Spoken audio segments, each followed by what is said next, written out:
Ladies and gentlemen, we kindly invite you to take your seat as we start the closing session of Rome Med 2021. So please take your seat. Thank you.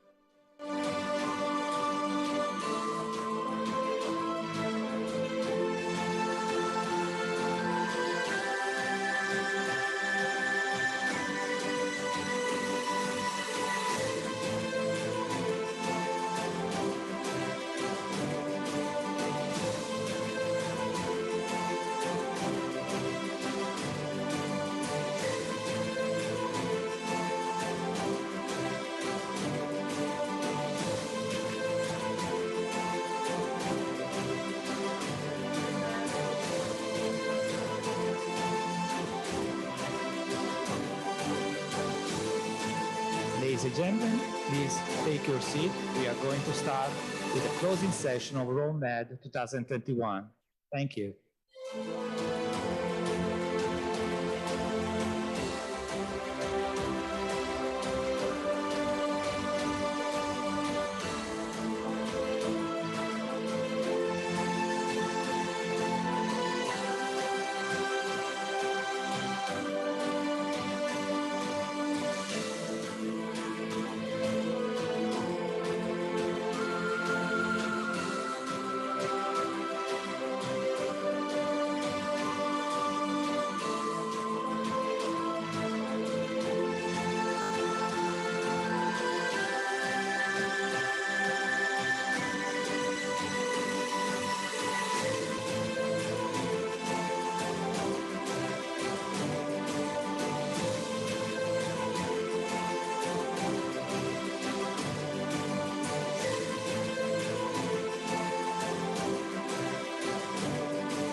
Signor Ministro degli Affari Esteri, Mr. Minister of Foreign Affairs, ministers and members of government, authorities, ladies and gentlemen, we made it. The seventh edition of Mad Dialogue has come to an end. Yesterday, in my opening speech, this edition has been particular. It was a hybrid edition, and it has been full of restrictions, unfortunately, health restrictions. And the reason why I would like to extend my thanks to all of you is the fact that this session has been affected by the events. And I have to say that this has been properly addressed in the works.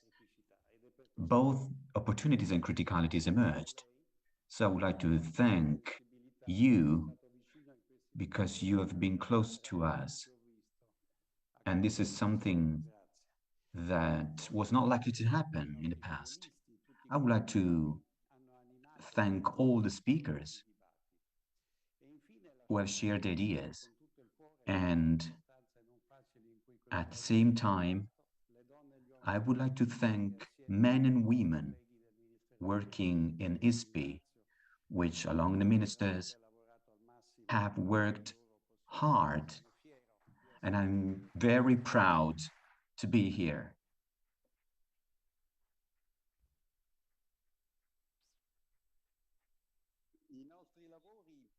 Our works can be summarized in 5 words, which represent different messages that can be summarized in a positive agenda, which is the real purpose of MED. And the first word is method, which means today more than ever working together. Working together because this is no longer a time in which multilateralism can only be interpreted as a relationship between governments and states. Well, for sure, these remain crucial, and states and governments are responsible for making decisions for sure. But at the same time, I think the government and states couldn't do work well without involving the civil society and NGOs and without working with each single authority. Think about Greta. Without working with big companies, a multi or plurilateralism, which has a bottom-up approach. When the president of the US withdraws from an agreement on climate and then is surrounded by governors. I think this is bottom-up multilateralism. Second word can be uncertainty, which has been the predominant feeling all over the process, which has led us to this meeting. I believe, and I think the title summarizes this. I think that this is a positive message because we know that uncertainty can be a stumbling block, but at the same time, it can be a sort of stimulus. We have to bear this word in mind to try and collectively work together to achieve answers while taking into account the need for uncertainty and the need for going beyond these uncertainties. And then the word limit. I think that once again, these meetings have proven that working together we cannot do much because individual action immediately shows its limits. But allow me to say that it has been unpleasant to see that someone didn't show up. So I sort of missed opportunities for someone, I think. But in my opinion, From this perspective, and this is why I'm talking about missed opportunities, it's important to listen to civil societies. In my opinion, we have a collective responsibility, which means increasing the awareness of the importance for collective actions. Then we have another word, perspective. I do believe in the power of this word. And I think that this 3-day meeting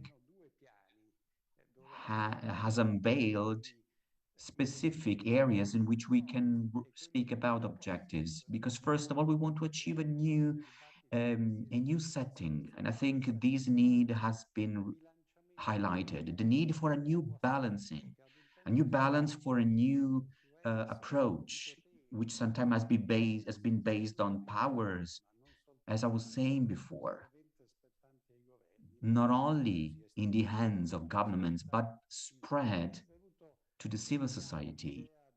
And this is why there has been the idea of a new set of rules, a new set of shared measures to increase trust, a sort of transition in the positive agenda that we would like to achieve.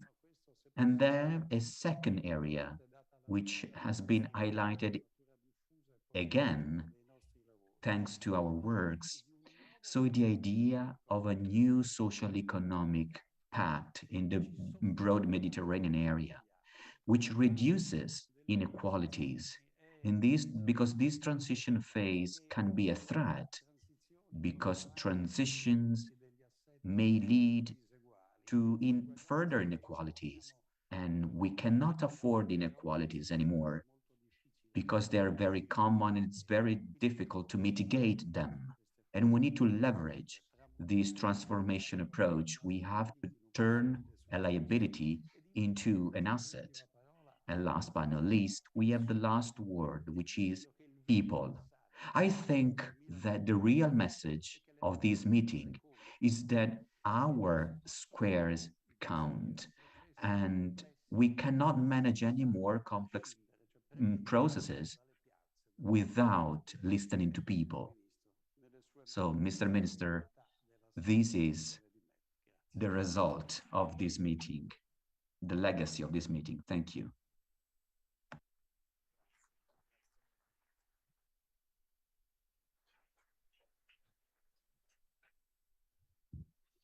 Siamo giunti Well, alla we have reached the end of this seventh 2021 Met Dialogues in Rome, and I want to thank President Massalo, the director of ISPI, and all those who have worked for the organization of this important edition, along with Farnesina. Mostly given the criticalities of the current health situations that actually we can say it challenged a lot the organization of this edition, also given the Omicron variant of the COVID virus. This hybrid format allowed us to reach many spectators, create 40 sessions, 9 fora, 180 guests between analysts, activists, journalists, and political representatives, and more than 15,000 people had the chance to follow the events through online platforms. This open and enlarged participation actually confirms the important role of Med dialogues within the Mediterranean area and at an international level. We had a partnership with the UK for COP26 and Italy for this has promoted the analysis of the challenges that we have analyzed in this context. The idea that we keep promoting is building a future focused on the rights of people, also within the broader Mediterranean area. Yesterday, I was talking about the transition topic that was the leitmotif of this 2021 edition. Now I would like to provide a general framework and the big picture of these days. We I want to use 5 words as Mr. Masolo did, but we didn't agree on that. We have repeated these words during the conference. The first is youth, the second is dialogue, then partnership, resilience, and multilateralism. The first word, youth, that was enabled through the youth forum that gave the chance to the young generation to show their competencies and skills. We have analyzed more than 50 projects of high value focused on environmental topics.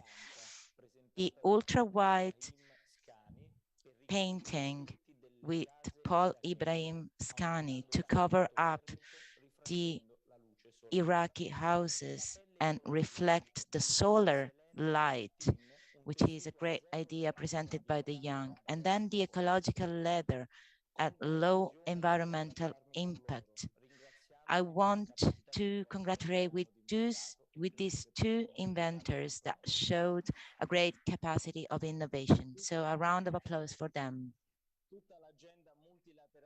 All the multilateral agenda of Italy was developed in this very intense year through many events that involved the youth.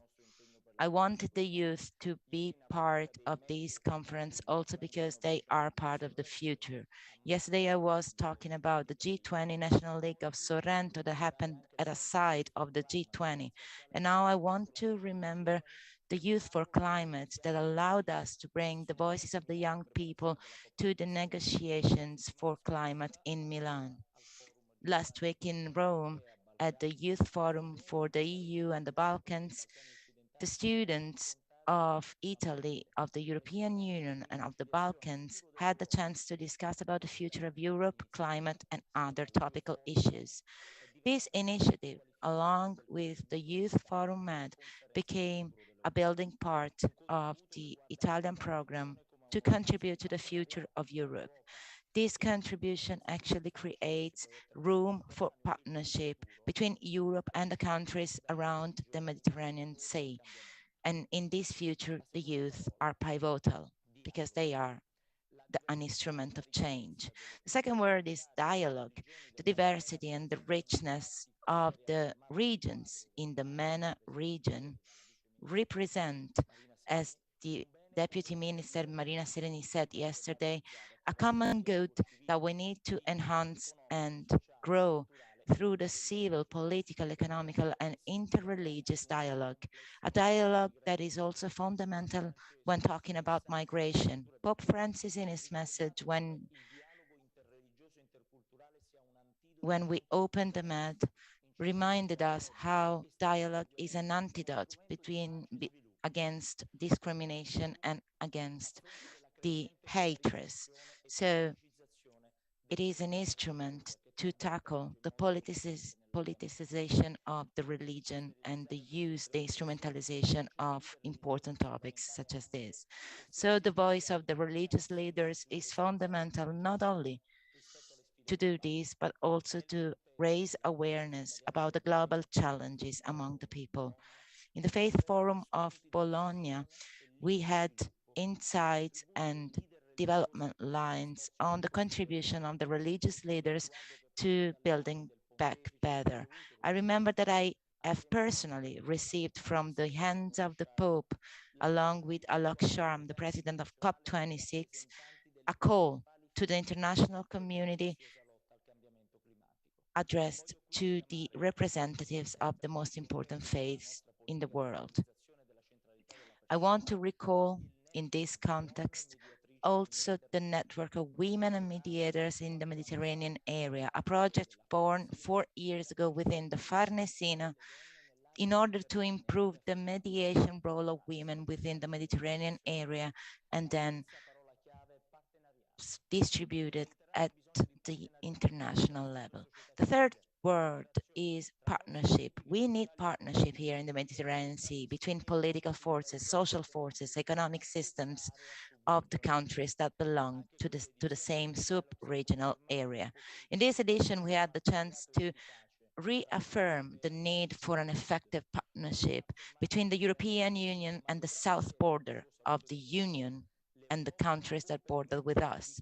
So Europe cannot afford to consider the Mediterranean area as just its southern border.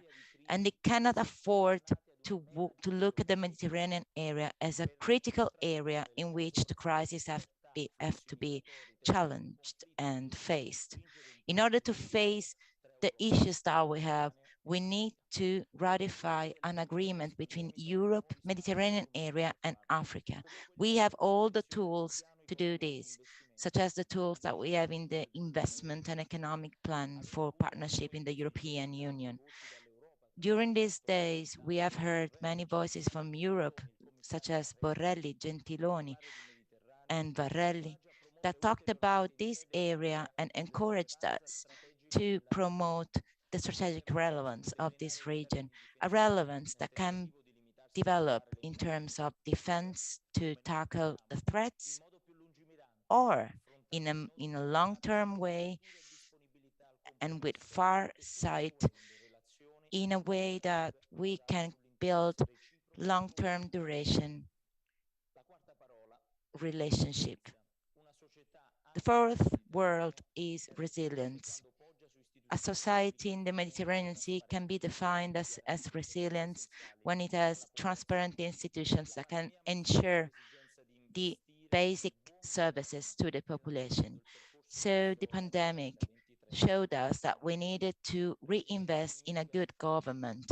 And resilience in this context means reducing the fragilities by strengthening the social pact within an inclusive approach that eradicates discrimination and marginalization. This is a common objective for all the European, African, and Mediterranean countries, and it is fundamental to tackle hunger and protect the health.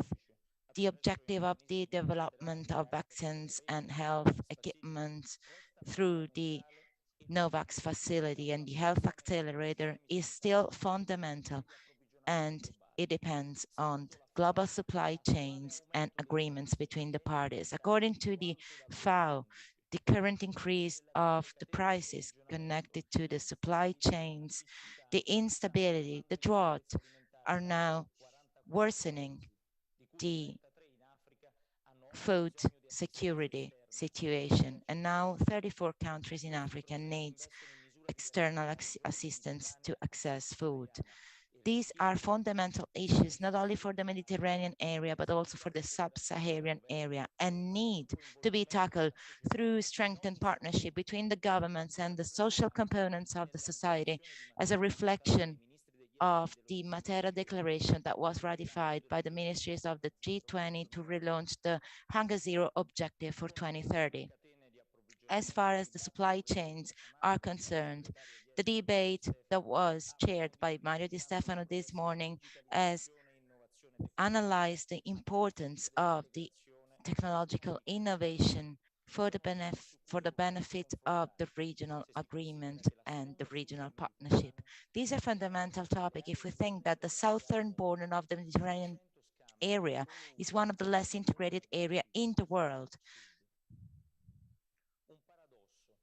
It is a paradox in a region that has always been, through history, a crossroad of trades and exchanges that opens the way to 500 million consumers and that attracts an important number of tourists worldwide with a great UNESCO heritage. This is an important basis to start in order to improve the resilience of the economic and social regional systems by also improving their mitigation capacity against risks. After having quoted the UNESCO locations and sites before, I want to recall the recent recognition of Italy for the UNESCO, and I want to thank the Undersecretary for its work. Another important and last word is multilateralism. When we opened this session yesterday, I was talking about some crisis scenarios. Throughout all these scenarios, the commitment of Italy has to be inscribed within the collective effort The defeat of Daesh is another example of the multilateral approach efficiency. As for the Libya committee chaired by Mr. Masolo and the conversation with the NU envoy on Syria, up to Manuela de Rey this morning that talked about the partnership of the European Union with the Sahel region, I have to say that these reflections actually underline the need for an effective multilateralism approach in order to solve the conflicts and provide actions in line with the international legitimacy as it is ensured by the United Nations.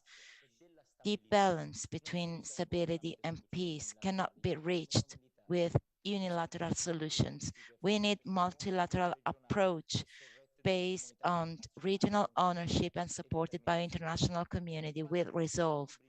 The panel on the geopolitical balances and the engagement of the US in the MENA region chaired by the Minister Guerini, as well as the panel on the perspective for the creation of a cooperative architecture within the Gulf, has raised many important topics. For example, the beneficial effect that JCPOA could have on the region's stability. Thinking about the idea of building sub-inclusive regional orders within the eastern area of the Mediterranean means developing a cooperational responsibility and avoid conflicts in order to promote confidence and reliability and mutual benefit between the stakeholders. All these words that I have quoted are the basis to work towards the broadened agenda that the Met dialogues represent as a whole in an optic of stability, prosperity, and for the region and the people that live within it. I thank you and I invite you to the 8th edition for the 8th of the Rome Med Dialogue. Thank you.